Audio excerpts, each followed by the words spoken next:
일본이 후쿠시마 방사능 오염수 3차 방류를 시작했어. 1, 2차 방류 때와 마찬가지로 약 7,800톤의 오염수를 11월 20일까지 방류할 계획인데 돌아가는 분위기가 좀 심상치 않아. 많은 사람들의 우려와 걱정이 현실이 되고 있거든. 2차 방류 기간이었던 지난달 21일 방류구 인근에서 오염수 방류 이후 가장 높은 수치의 삼중수소가 검출되었고, 최근 삼중수소의 검출 횟수와 농도 기준이 가파르게 상승하고 있어. 심지어 이번에 방류되는 오염수 시료에는 2차 방류 때에는 나오지 않았던 체내에 축적되면 암을 유발할 수 있는 물질마저 검출되었지. 그런데 방사능 문제가 비단 일본만의 것은 아니야. 혹시 우리나라 원자력발전소에서도 삼중수소가 누출된 적 있다는 거 알고 있었어?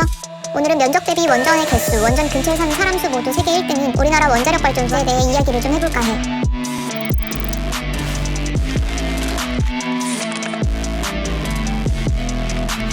하나, 2022년 9월 경주 월선원전 1호기에서 방사능 오염수가 헤어나오고 있다는 보도가 나왔어. 사용 후 해결류 저장수조 외벽 바다 부위에서 균열이 발생했는데 그 틈에서 매일 7리터의 방사능 오염수가 나온다는 거야.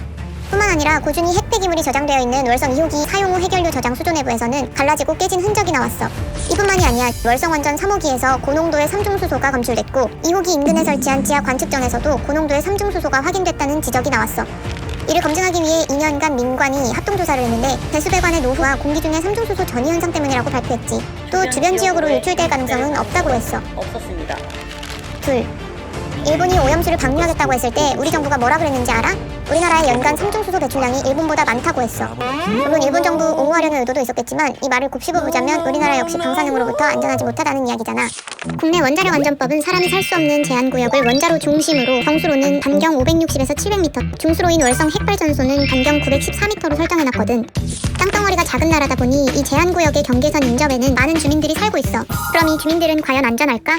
실제로 원전 인근에 사는 주민들은 삼중수소와 각종 방사성 물질로 인해 암 발병과 싸우고 있어.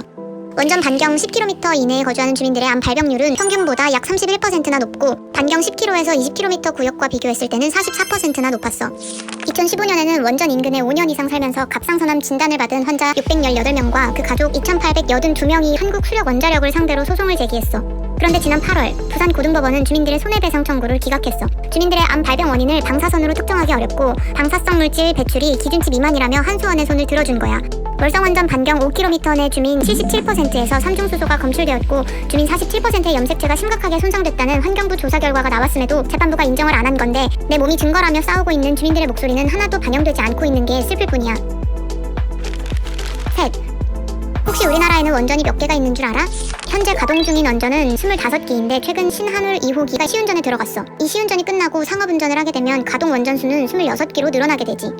우리나라 원전은 밀집도가 세계에서 가장 높을 뿐만 아니라 반경 30km 이내의 인구수가 매우 높아. 일례로 후쿠시마 원전 사고가 터졌을 때 반경 30km에 17만 명의 거주자가 있었는데, 부산과 울산에 걸쳐있는 고리원전 반경 30km에는 무려 340만 명이 살고 있어. 그런데 여기서 문제는 규모 6.5 이상의 강진이 일어날 수 있는 활성단층, 그것도 무려 5개가 부산, 울산의 고리원전과 경주, 월성원전 주변에 있다는 거야. 지진은 원전의 가장 위협적인 자연재해라는 거 일본을 봐서 모두 알고 있지? 이 활성단층은 과거 원전 건설 설계 당시에는 고려되지 않았어. 이에 한국수력원자력은 안전에는 이상이 없을 것이라는 입장인데, 고리원전이나 월성원전이 대부분 노후원전으로 접어들고 있기 때문에 더욱 안전대책이 필요한 상황이야. 근데 정부에서는 이런 내용을 적극적으로 알리지 않고 있어. 왜 그럴까? 윤석열 정부는 원전 르네상스 정책을 펼치고 있기 때문이지. 2030년까지 우리나라에서 만드는 전기의 30% 이상을 원전으로 만들고 발전소도 더 늘리겠다는 입장인데, 원전을 효율로 봐서 늘리는 게 옳은지 아니면 언제 터질지도 모르는 폭탄이기 때문에 줄이는 게 맞는지 원전에 대한 생각 댓글로 남겨줘. 오늘 준비한 이야기는 여기까지. 다음 주에는 더 핫하고 재미있는 이슈로 돌아올게. 구독과 좋아요 눌러줘. 그럼 안녕.